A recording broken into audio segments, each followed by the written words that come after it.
Some objects carry a reputation that follows them across centuries. A gemstone said to bring ruin to everyone who owns it. A doll blamed for a string of misfortunes. A statue that supposedly moves on its own. People have whispered about these items for generations, insisting they're cursed, that bad luck, illness, even death trail behind them. Now, let's be clear from the start. There's no scientific evidence that any object can carry a supernatural curse, that a gem or a doll can reach out and alter someone's fate. But that's not really where the mystery lies. The real puzzle is a human one. Why these particular objects gained such powerful reputations, why the stories cling to them so stubbornly across generations, and why even skeptical, rational people sometimes feel an involuntary chill when standing near them. Those questions have real, fascinating answers. Today, we're looking at so-called cursed objects and the very real, very human forces that science can help us untangle. Let's start with the most famous. Number 1, the Hope Diamond. This is one of the most legendary gemstones in the world. A stunning deep blue diamond of around 45 carats, now housed in the Smithsonian in Washington, D.C. It's genuinely remarkable. Its rare blue color comes from traces of boron in its structure, and under ultraviolet light it famously glows red for a moment afterward, an eerie effect rooted in real physics. But the Hope Diamond is just as famous for its supposed curse. Over the years, stories spread that its various owners met with financial ruin, tragedy, and death, and that the stone had been stolen from a sacred idol, bringing divine punishment on all who possessed it. Here's what's interesting.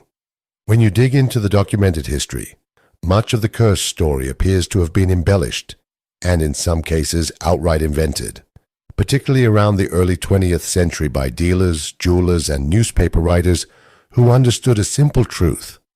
A dark legend made the diamond more famous, more talked about, and more valuable. A jewel that's merely beautiful is one thing. A jewel that supposedly destroys everyone who touches it is irresistible. It sells papers, draws crowds, and commands attention. When researchers have tried to trace the specific tragedies supposedly suffered by past owners, many turn out to be exaggerated, misattributed, or connected to people who may never have owned the stone at all. The dramatic tale of it being ripped from a sacred idol is likewise hard to verify.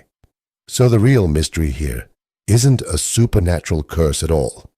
It's a fascinating case study in how a compelling story, repeated often enough and attached to something rare and dazzling, can take on a life of its own and become accepted as true in the public imagination, even when the underlying facts are far messier.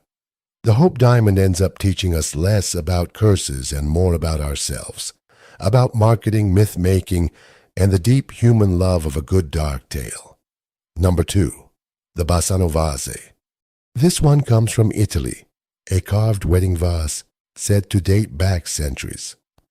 According to the legend, a bride was found dead clutching it, and from then on, anyone who owned the vase supposedly met an untimely end. The story goes that it was eventually sealed away, then rediscovered and sold, only for a string of deaths to follow its new owners until it was reportedly thrown out or hidden away by authorities.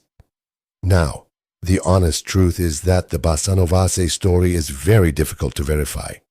The tale is widely repeated online and in books and videos about cursed objects, often told with confident specifics, but solid, documented contemporary evidence for its origins and the supposed chain of deaths is remarkably thin.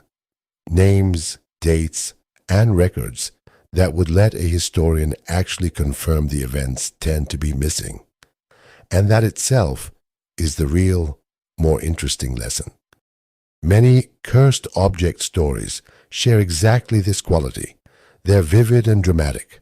They spread rapidly from one retelling to the next, each version a little more polished, and yet when you try to trace them back to a reliable original source, the trail fades into rumor. Meanwhile, we understand very well how the human mind produces this effect. When people are told an object is cursed and then expect misfortune, they naturally start to notice and remember every unfortunate event that seems to fit the pattern, a well-documented tendency called confirmation bias, while quietly forgetting the countless ordinary days when absolutely nothing happened. Add in the human instinct to find meaning and connect unrelated events into a story, and you have everything you need. A vase doesn't require any supernatural power to become cursed.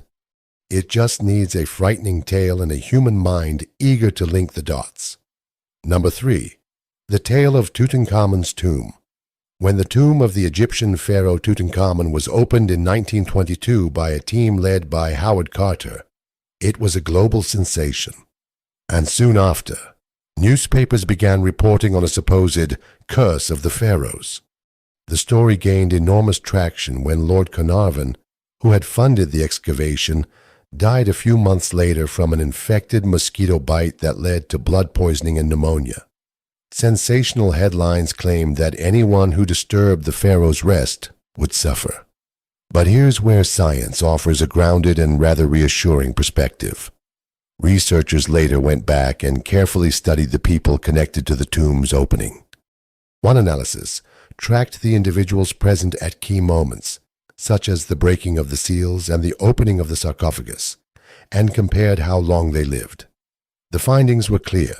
The majority went on to live long, ordinary lives, and there was no statistical evidence that being involved in the excavation shortened anyone's lifespan. Howard Carter himself, the man most responsible for disturbing the tomb, lived for well over a decade afterward and died of natural causes. Lord Carnarvon, whose death sparked the frenzy, was already in notably fragile health before he ever entered the tomb. As for the handful of people who did fall ill, scientists have explored a more down-to-earth possibility that ancient sealed tombs can, in some cases, harbor molds, bacteria, and spores that have been trapped for millennia, which might in rare instances affect someone with a weakened immune system. That's a real phenomenon worth taking seriously when opening long sealed spaces, and it's studied for genuine health reasons. But it is a very long way from a supernatural curse striking down the disrespectful. The curse of the pharaohs is best understood as a product of sensational journalism, dramatic timing, ordinary coincidence, and our endless fascination with ancient Egypt, rather than evidence of anything paranormal. Now for the supporting cast. These are a bit shorter, but no less intriguing. The Delhi Purple Sapphire. Housed for a time in a museum in London, this stone, actually an amethyst, came with a written warning from a former owner who believed it brought misfortune and reportedly asked for it to be locked away. The object is real, and the handwritten note is a genuine artifact, not of a curse, but of one man's sincere conviction that the stone had brought him nothing but trouble. It stands as a vivid example of how a single person's belief, once written down and passed along with the object itself, can attach a lasting aura of dread to what is, chemically speaking, just a pretty purple crystal. Robert the Doll. In Key West, Florida, a well-known antique doll named Robert sits in a museum with a reputation for causing misfortune to anyone who disrespects it or photographs it without asking permission. Visitors who believe they've suffered bad luck afterward have mailed in letters of apology, which are displayed nearby. The doll genuinely exists and has become a popular local attraction, and its legend has snowballed through decades of retelling, books, and screen adaptations. It's a striking case study in how a single unusual-looking object, combined with local storytelling, tourism, and the powerful psychology of suggestion, can become the beating heart of an enduring modern folklore, entirely without needing anything supernatural to be real. The so-called crying or moving statues. Around the world, there are reports of statues that appear to weep, bleed, or move. When investigated carefully and scientifically, many such cases have been traced to perfectly natural or human causes.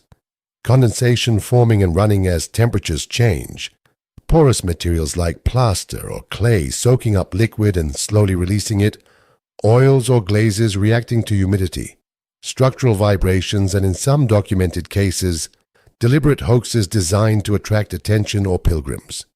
These investigations aren't meant to mock anyone, and they don't diminish the sincerity of people's emotional experiences in front of a beloved statue.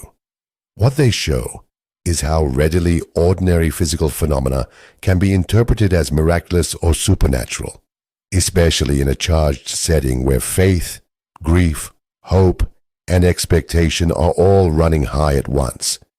And finally, the general phenomenon of haunted or cursed heirlooms. Countless families have an object, a ring, a painting, a piece of furniture that's whispered to be unlucky. Psychologists note that objects associated with a death or tragedy can carry a powerful emotional charge, and our minds are pattern-seeking machines that link unrelated misfortunes into a story. The object becomes a container for grief, fear, and memory, a physical anchor for feelings that have nowhere else to go. No supernatural physics required, just the very human, very old way we pour meaning into the objects we keep and pass down. So there you have it, so-called cursed objects that still capture our imagination, not because science can't explain them, but because the truth is more interesting than the legend. The Hope Diamond's curse was largely a marketing tale wrapped around a genuinely extraordinary gem. Tutankhamun's curse dissolved under statistical scrutiny, and time and again, confirmation bias, coincidence, and a love of a good story turn out to be the real forces at work. It makes you wonder why we're so drawn to these dark legends in the first place. Maybe it's because a cursed object gives shape to our fears, a single, tangible thing to blame for the randomness, unfairness, and tragedy that life throws at us. If a diamond is to blame, then misfortune has a reason, a story, a villain, rather than being the frightening randomness it usually is. Maybe it's simply that a beautiful diamond or an old doll becomes far more thrilling, more memorable, more human, with a shadow attached to it. The objects are real. The stories are real, in the sense that people truly tell and believe them. What isn't supported is the supernatural part.